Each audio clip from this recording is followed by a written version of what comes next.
Eh bien, salut à toutes et à tous, c'est Anthony Klinger de la chaîne Acadev et aujourd'hui on se retrouve pour une nouvelle vidéo qui va être assez courte, donc totalement gratuite comme d'habitude. Je vous fournis que des vidéos totalement gratuites à chaque fois. Il n'y a pas de formation payante, tout simplement parce que c'est à chaque fois des petits morceaux, on va dire, de formation que je vous fais, donc ça vous permet d'apprendre à votre rythme et surtout, si vous avez des questions, à les poser en commentaire pour que je puisse y répondre et qu'on puisse avancer tous ensemble. Donc voilà, parenthèse fermée, aujourd'hui je vais vous apprendre à créer ce qu'on appelle une page 404. Alors déjà, qu'est-ce qu'une page 404? C'est tout simplement une page spécifique qui va définir que en fait, l'URL que vous avez recherché n'existe pas ou n'a pas été trouvé. Alors ça arrive très souvent lorsque vous allez sur un site, par exemple, je ne sais pas moi, peu importe lequel, on va taper un blog de jeu par exemple. Voilà, on va aller sur, je ne sais pas moi, jeu de blog. Voilà, ici on s'en fout, on va faire slash et on va marquer n'importe quoi. Et là vous voyez qu'on a une 404. Alors ici la 404 n'est pas personnalisée dans le sens où vous voyez qu'on est sur la même URL, nous ont juste affiché le statut du coup de la page ainsi qu'un lien de redirection vers la page d'accueil. Donc ça c'est pas vraiment ce qu'on appelle une 404, on va dire que la 404 c'est plutôt une page que vous allez définir comme étant une page de redirection. Donc vous avez deux possibilités, soit une fois qu'une personne arrive sur cette page de redirection, elle est automatiquement redirigée, ça je vous montrerai comment faire, soit vous allez faire une page 404 qui va automatiquement afficher que vous êtes bien sur une 404, la page n'a pas bien été trouvée ou n'existe pas, et vous pouvez même faire un style sur cette 404, sachant qu'il y a beaucoup de sites qui créent des 404 personnalisés. Alors je ne sais pas si c'est le cas de Kinsta par exemple, mais il me semble que si je marque n'importe quoi ici, voilà, eux ils ont une 404 qui est personnalisée. C'est-à-dire que eux, au lieu d'utiliser, si vous voulez, la 404 comme juste une page de redirection, ils ont carrément créé une page sur laquelle vous allez pouvoir trouver du contenu de blog, une partie footer où vous allez pouvoir directement accéder à des informations, et dans le slider, page not found avec le visuel 404 qui correspond à leur charte graphique et qui leur permet donc de vous montrer quelque chose et de vous rediriger quelque part où eux ils le souhaitent sans que du coup vous soyez sur une page où il y a juste marqué error et qui ne servent à rien. À savoir que les 404 sont très très très importantes pour le référencement. Je vous explique pourquoi. Tout simplement parce que si vous ne faites pas de 404 ou de redirection vers une 404 ou vous ne redirigez pas toutes les erreurs vers une page d'accueil par exemple, alors Google va définir que il y a un trop grand nombre d'erreurs sur le nombre de sites que vous allez, enfin le nombre de pages que vous allez envoyer, et malheureusement il va vous pénaliser votre référencement. Tout en sachant que depuis quelques années maintenant, il y a énormément de bots, donc de robots, qui auto-génèrent des URL sur vos sites qui n'existent pas forcément et qui vont ensuite aller forcer Google du coup à crawler votre site sur ces URL. Et si vous n'avez pas fait de redirection 404 ou vous n'avez pas créé une 404, du coup derrière Google va vous pénaliser puisqu'il trouvera du contenu non intéressant ou vide sur les pages qui auront été crawlées.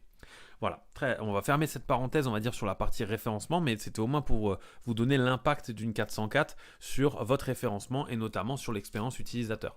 Parce que là, au lieu, encore une fois, de laisser juste une erreur, on redirige l'utilisateur vers des articles qui pourraient être intéressants pour lui. On va retourner sur notre site. Alors là pour l'instant je suis en local. Il faut savoir que si vous avez un hébergement, ça va fonctionner exactement de la même manière. Il y a les mêmes fichiers qui vont être créés, les mêmes codes qui vont être écrits. Donc n'hésitez pas à copier-coller vraiment ce que je fais dans cette vidéo. Alors le plus important c'est d'avoir, comme j'ai dit, un serveur qui tourne, qui soit en local pour vous entraîner ou pour des tests, ou en ligne si vous êtes en production.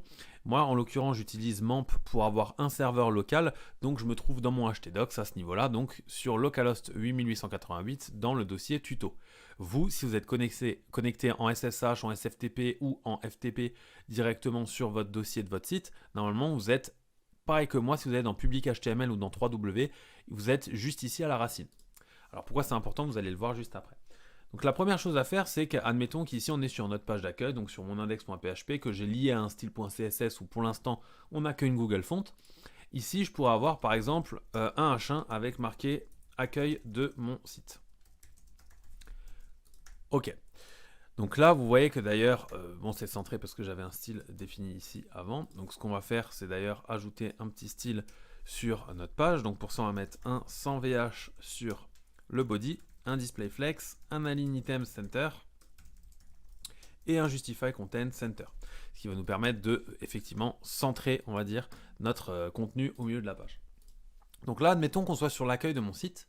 Et bien là, en fait, si je tape n'importe quoi, comme je vous l'ai montré avant, vous voyez que j'ai un not found. The request URL was not found on this server. Si vous êtes en ligne, vous allez avoir la 404 de soit le CMS que vous utilisez, soit derrière l'hébergeur qui va vous marquer que l'URL n'est pas trouvée, en tout cas, ou n'existe pas.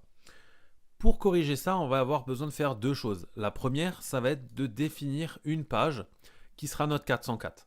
Donc pour l'instant, on va créer une page ici 404, qu'on va appeler par exemple 404.php, ça peut être du HTML, on s'en fout. Et ici, on va définir un en-tête HTML, voilà, qui sera erreur 404 par exemple. Voilà, on définit tout en FR. On va relier notre feuille de style également pour pouvoir styliser tout ça. Et comme ça, notre body de base est également en display flex.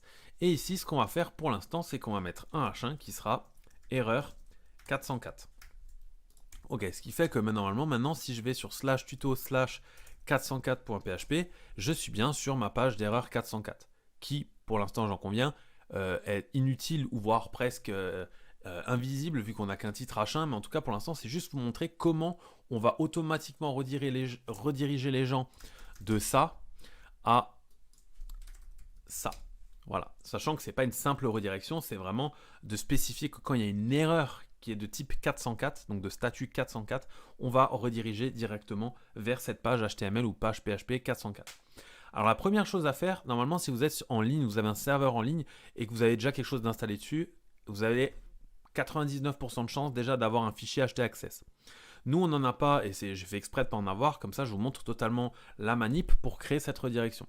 Vous allez créer dans le même dossier que votre serveur, que votre site, du coup, un nouveau fichier en commençant par .htaccess.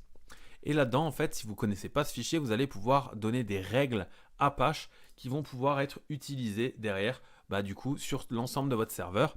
Donc c'est ici que vous allez pouvoir, par exemple, définir des redirections, définir des réécritures d'URL, par exemple. Ça, je vous montrerai dans une autre vidéo.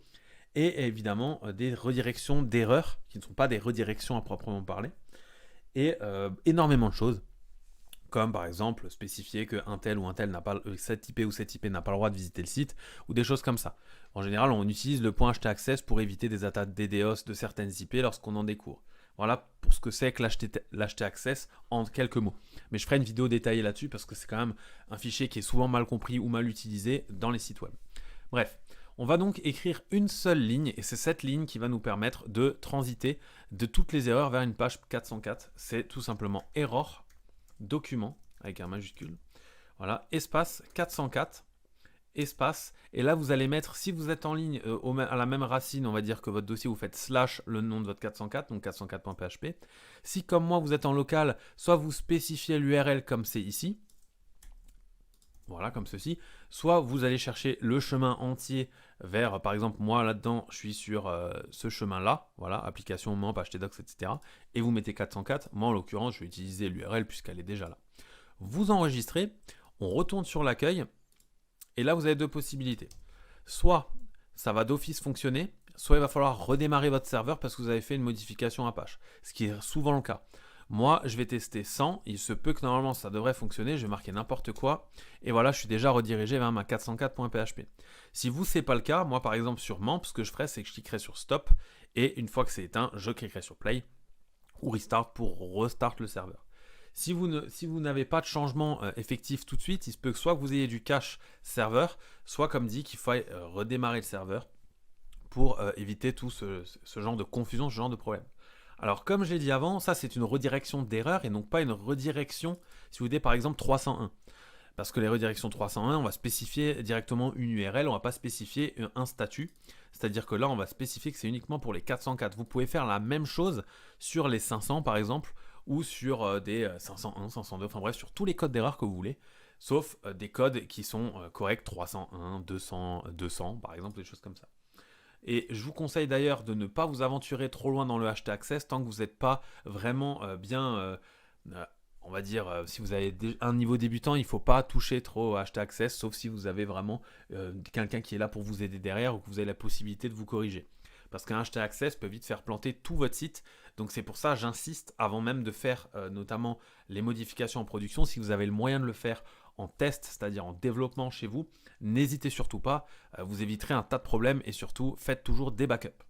notamment du HT Access. Moi, je sais que sur tous mes sites, je fais des backups de HT Access, comme ça, au cas où, si un jour, eh ben, il est modifié, que ce soit par moi ou que ce soit, par exemple, si vous avez WordPress par un plugin, parce qu'il se peut souvent, comme des plugins de cache, que les plugins viennent modifier vos erreurs, du coup, viennent modifier, pardon, les HT Access, et derrière, vous vous retrouvez avec des erreurs et vous ne savez pas d'où ça vient.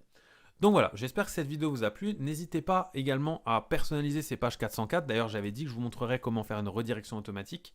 Alors, vous pouvez le faire soit directement dans le HT Access, mais je vous déconseille de le faire. Enfin, vous pouvez utiliser la 404 plutôt. Et faire par exemple soit un PHP header location, soit utiliser JavaScript, comme ceci, et faire un window.location.href. Et là, vous mettez la page que vous voulez. Par exemple, moi je vais mettre tuto, donc vers l'accueil, là-dedans. Et ce qui veut dire qu'en faisant ça, en fait, quand je vais cliquer sur la 404, ça va automatiquement me rediriger vers l'accueil de mon site. Donc lorsque je fais ça, voilà, je suis automatiquement redirigé vers l'accueil de mon site. Vous avez 3 méthodes possibles, mais il y en a même beaucoup plus. Vous avez le PHP pour header location, le JavaScript avec window location href, et il y a d'autres méthodes également, hein. Et vous avez la méthode HT Access qui vous permet également de rediriger directement vers une page. Ça, c'est à vous de voir, et c'est à vous de voir également si vous voulez des redirections visibles ou non visibles. Alors, si je peux vous donner un dernier conseil, encore une fois, personnalisez vos 404 avec du contenu, avec des suggestions, c'est-à-dire que ce soit des articles de blog suggérés, des pages ou de l'actualité, peu importe, mais ne laissez pas une personne aller sur une 404 et ne pas pouvoir en sortir sans avoir à quitter la page. Parce que si vous faites ça, vous allez perdre automatiquement de l'audience, vous allez perdre en crédibilité et en expérience utilisateur, donc ça vous pénalisera vous et vos potentiels clients ou utilisateurs de votre site. Donc voilà, si vous avez aimé cette vidéo, n'hésitez pas à laisser un pouce bleu et à vous abonner à la chaîne, à laisser un commentaire pour me dire que ça vous a plu ou avoir d'autres suggestions, etc. ou donner des conseils aux autres. C'était Anthony Klinger de la chaîne Hackadev, on se dit ciao tout le monde.